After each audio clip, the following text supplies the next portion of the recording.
एक गोष्ट तुम्हीही ऑब्झर्व केलीच असेल, ती म्हणजे तुम्ही काहीतरी इंटरनेटवर सर्च केलंय आणि आता त्याच्याच ॲड्स तुमच्या फोनवर सारख्या सारख्या येऊ लागल्यात. पण हे का होतं? ही काही जादू नाही आणि योगायोग सुद्धा नाही. ही आहे इंटरनेटची कुकीज नावाची सायलेंट काम करणारी ट्रिक, जी तुमच्याबद्दल तुम्हाला वाटतं त्यापेक्षाही खूप जास्त ओळखते. हो, पण याचा अर्थ काय समजायचा? या कुकीज तुमचं काम सोपं करतायत की तुमच्यावर नजर ठेवतायत? कारण तुम्ही पाहिलं असेलच, जेव्हाही आपण इंटरनेटवर काही सर्च करतो तेव्हा त्या वेबसाईटवर आपल्याला सतत ॲक्सेप्ट कुकीज असा मेसेज येत राहतो. पण आपण जर ॲक्सेप्ट केलं तर नेमकं काय होतं? याचे परिणाम गंभीर असतात का आणि त्यामुळे काय काय होऊ शकतं? इथपासून ते या सगळ्यापासून वाचण्यासाठी काय करायचं, याच विषयी सोप्या भाषेत माहिती घेऊया. चला तर मग लगेच समजून घेऊयात या कुकीज विषयी. नमस्कार, मी मानसी देवकर आणि तुम्ही पाहताय महाराष्ट्र टाइम्स ऑनलाईन. जेव्हा तुम्ही एखाद्या दुकानात जाता आणि दुकानदाराला तुमची चॉईस किंवा मागच्या वेळेस तुम्ही काय दुकानातून घेतलं होतं हे जसं त्यांच्या बरोबर लक्षात राहू शकतं, असंच काहीसं काम हे इंटरनेटवर सुद्धा होत असतं. यालाच कुकीज असं म्हणतात. या कुकीजचं काम आणि त्याचे परिणाम जाणून घेण्याआधी आपल्याला कुकीज म्हणजे काय हे अजून थोडं नीट समजून घ्यायला हवं. कुकीज म्हणजे लहान लहान डेटा फाईल्स किंवा टेक्स्ट फाईल्स असतात, ज्या तुमच्या ब्राउझरमध्ये जसं की क्रोम किंवा फायरफॉक्स यासारख्या ब्राउझर्समध्ये सेव्ह होतात. अजून सोप्या शब्दात सांगायचं झालं तर जेव्हाही तुम्ही एखाद्या वेबसाईटला भेट देता तेव्हा ती वेबसाईट तुमच्या डिव्हाइसवर एक कुकी ठेवते, म्हणजेच तुमची माहिती सेव्ह होते.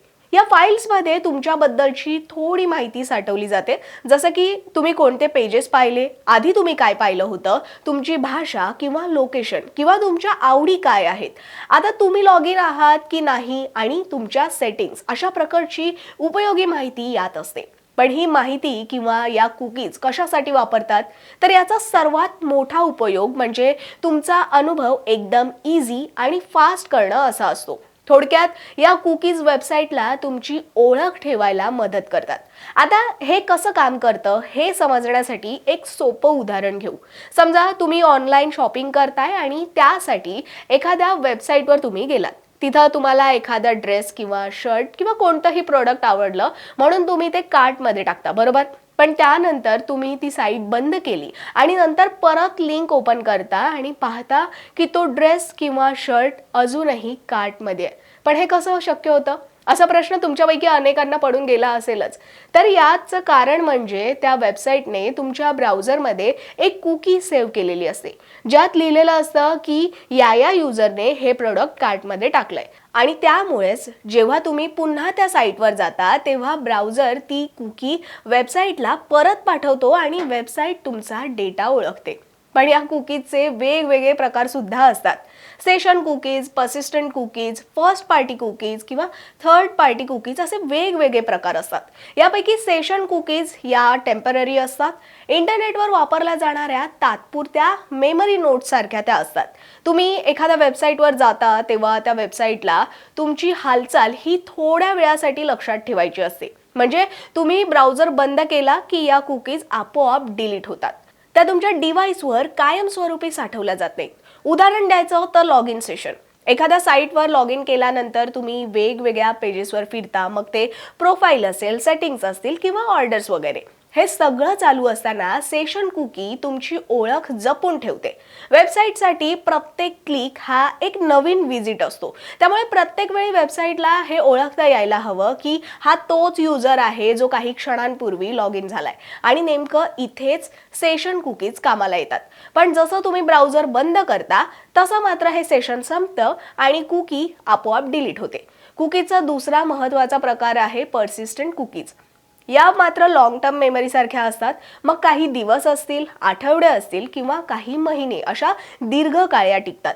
उदाहरणार्थ रिमेंबर मी हा ऑप्शन. तुम्हीही अनेकदा हा पर्याय पाहिला असेल किंवा वापरलाही असेल.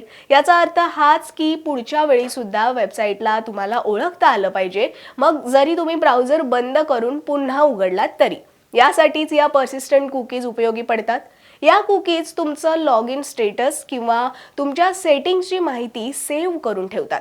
त्यामुळे तुम्ही पुन्हा जेव्हा वेबसाईट उघडता तेव्हा परत परत पासवर्ड टाकण्याची गरज पडत नाही. तुम्ही डायरेक्ट लॉग इन मध्येच एंटर करता अजून सोपं करून सांगायचं झालं तर यामध्ये तुमची माहिती इतर वेबसाईटला शेअर केली जात नाही. यानंतरचा पुढचा प्रकार म्हणजे सगळ्यात जास्त चर्चेत असलेला थर्ड पार्टी कुकीजचा प्रकार. या कुकीज तुम्ही ज्या वेबसाईटला भेट देता त्या वेबसाईटकडून थेट तयार होत नाही. त्याऐवजी त्या दुसऱ्या कंपन्यांकडून म्हणजेच थर्ड पार्टीज मार्फत तयार केल्या जातात. बहुतेक वेळा ॲड्स किंवा मग ॲनालिटिक्ससाठी या वापरल्या जातात. उदाहरणार्थ जेव्हा आपण वेबसाईटवर जातो आणि तिथे काही ॲड्स आपल्याला दिसतात ज्या बऱ्याचदा बाहेरच्या ॲड नेटवर्क्सकडून येतात. या थर्ड पार्टी सर्व्हिसेस तुमच्या ब्राउझरमध्ये कुकीज ठेवतात. आता इथेच गोष्ट इंटरेस्टिंग होते. या कुकीज तुमचा वेगवेगळ्या वेबसाईटवरचा वावर ट्रॅक करू शकतात. म्हणजे तुम्ही कोणत्या साईट्स पाहता, याशिवाय तुम्ही काय काय सर्च करता, कोणत्या प्रॉडक्ट्समध्ये तुम्हाला इंटरेस्ट आहे, अशी सगळी माहिती ट्रॅक केली जाते. म्हणूनच तुम्ही एकदा एखादं प्रॉडक्ट सर्च केलं की तेच प्रॉडक्ट नंतर वेगवेगळ्या साईट्सवर जाहिरात म्हणून तुम्हाला दिसू लागतं. हे सगळं थर्ड पार्टी कुकीजमुळेच. या सर्व कुकीजचा वापर कुठे आणि कशासाठी होतो हेही आता समजून घेऊयात. एक म्हणजे यामुळे लॉग इनची प्रोसेस सोपी होते. प्रत्येक वेळी साईटवर युजर नेम आणि पासवर्ड टाकावा लागू नये म्हणून या वापरल्या जातात. दुसरं म्हणजे पर्सनलायझेशन. तुमच्या आवडीनुसार कंटेंट दाखवण्यासाठी वापरल्या जातात. उदाहरणार्थ तुम्ही मराठीत वेबसाईट वापरत असाल तर नंतर सुद्धा ती साईट पुन्हा मराठीतच उघडेल. तसंच शॉपिंग करताना कार्टमधील वस्तू लक्षात ठेवण्यासाठी, जाहिराती दाखवण्यासाठी, म्हणजे तुम्ही ज्या गोष्टी शोधता त्याच्याशी संबंधित जाहिराती तुम्हाला दाखवल्या जातात. आणि ॲनालिटिक्स म्हणजे वेबसाईट मालकांना सुद्धा कळतं की युजर्स काय पाहतायत आणि त्यांच्या साईटवर किती वेळ राहतात यासाठी. पण या कुकीजमुळे आपल्याला फायदे आहेत का? तर हो, नक्कीच आहेत. आपला वेळ वाचतो, वेबसाईट्स वापरणं सहज होतं, सोपं होतं, आवडीनुसार कंटेंट मिळतो आणि पुन्हा पुन्हा सेटिंग्स बदलण्याची कटकट पडत नाही. पण जसे फायदे आहेत तसे धोके सुद्धा आहेत. एक म्हणजे तुमच्या आवडीनिवडींवर आधारित जाहिराती या सतत दिसू शकतात.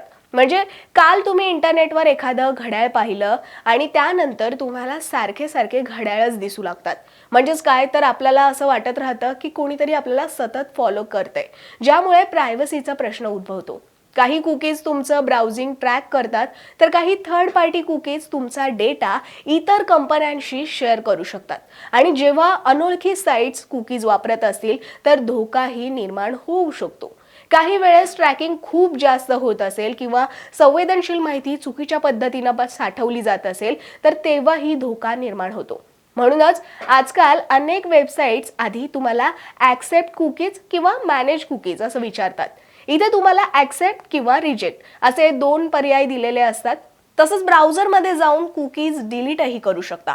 तसंच ब्लॉक थर्ड पार्टी कुकीज हा पर्यायही निवडू शकता किंवा मग इनकॉग्निटो किंवा प्रायव्हेट मोड सुद्धा वापरू शकता.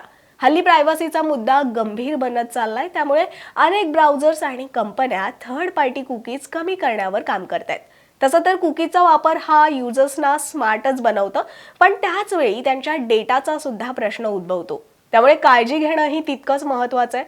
आता इथून पुढे तुम्हाला ॲक्सेप्ट कुकीज असा मेसेज जेव्हाही दिसेल तेव्हा लक्षात घ्या, हा फक्त एक नॉर्मल क्लिक नाहीये, तर त्या एका क्लिक मागे तुमचा अनुभव सोपा करण्याची सोयही असू शकते आणि काही प्रमाणात तुमच्या ऑनलाईन हालचाली ट्रॅक करण्याची प्रोसेसही असू शकते.